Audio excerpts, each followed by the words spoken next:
menjelaskan tentang peran dan mekanisme pasar pada masa Rasulullah. Pasar berperan sangat penting dalam perekonomian masyarakat Muslim pada masa Rasulullah SAW dan Khulafaur Rasyidin. Bahkan Rasulullah SAW sendiri pada awalnya adalah seorang pebisnis. Demikian pula dengan Khulafaur Rasyidin dan kebanyakan sahabat.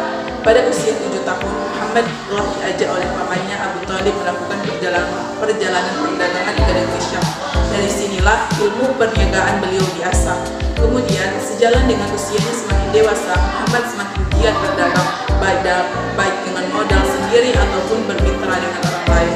Kemitraan dengan skema mudharabah dan musyarakah dapat dianggap cukup populer pada masyarakat pada waktu itu. Salah satu mitra bisnisnya adalah Khadijah, seorang wanita pengusaha yang cukup disegani di Makkah, yang akhirnya menjadi istri beliau. Muhammad adalah seorang pedagang profesional yang selalu menjunjung tinggi kejujuran, yang mendapat julukan Al-Amin yang terpercaya. Setelah menjadi Rasul, Muhammad memang tidak lagi menjadi pelaku bisnis secara aktif karena situasi dan kondisinya yang tidak memungkinkan.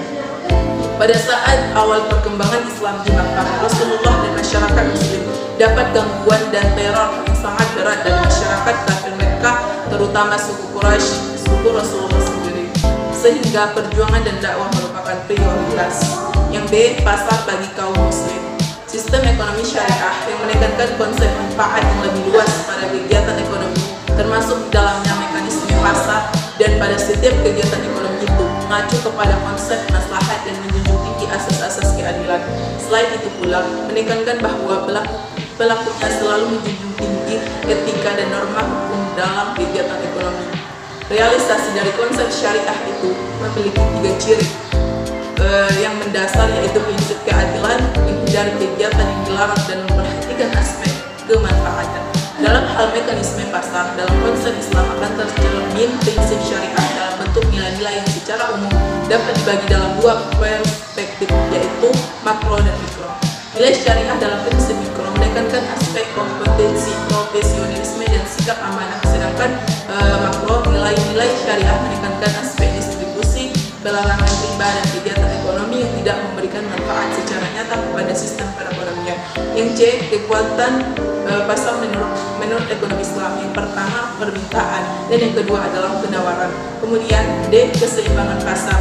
Keseimbangan atau equilibrium menggambarkan situasi di mana semua kekuatan yang ada dalam pasar, permintaan dan penawaran, berada dalam keadaan yang seimbang. Tingkat harga tertentu tersebut dikenal sebagai harga keseimbangan, sedangkan kuantitas permintaan dan kuantitas penawaran yang sesuai dengan harga tersebut disebut dengan kuantitas keseimbangan. Kemudian konsep harga dan solusi terhadap ketidaksempurnaan bekerjanya pasar. Jadi, harga merupakan salah satu variabel dari pemasaran atau penjualan. Islam memberikan kebebasan dalam harga, artinya segala bentuk konsep harga yang terjadi dalam transaksi jual beli diperbolehkan dalam ajaran Islam selama tidak ada dalil yang melarangnya, dan selama harga tersebut menjadi atas dasar suka sama suka antara penjual dan pembeli. Konsep harga yang adil yang berdasarkan atas konsep equivalent price jelas lebih menunjukkan pandangan yang maju dalam teori harga dengan konsep use price. Konsep use price hanya melihat harga dari sisi produsen, sebab mendasari pada biaya produksi saja. Konsep ini menjelaskan memberikan rasa keadilan, yang mana konsumen juga memiliki penilaian tersendiri atas harga suatu barang. Penentuan harga harus adil. Keadilan seringkali dipandang sebagai inti sari dari ajaran Islam dan dinilai Allah sebagai perbuatan yang lebih dekat dengan ketakwaan. Itulah penjelasan saya tentang materi yang saya pada hari ini. Jika ada kekurangan saya mohon maaf. Saya tutup. Assalamualaikum warahmatullahi wabarakatuh.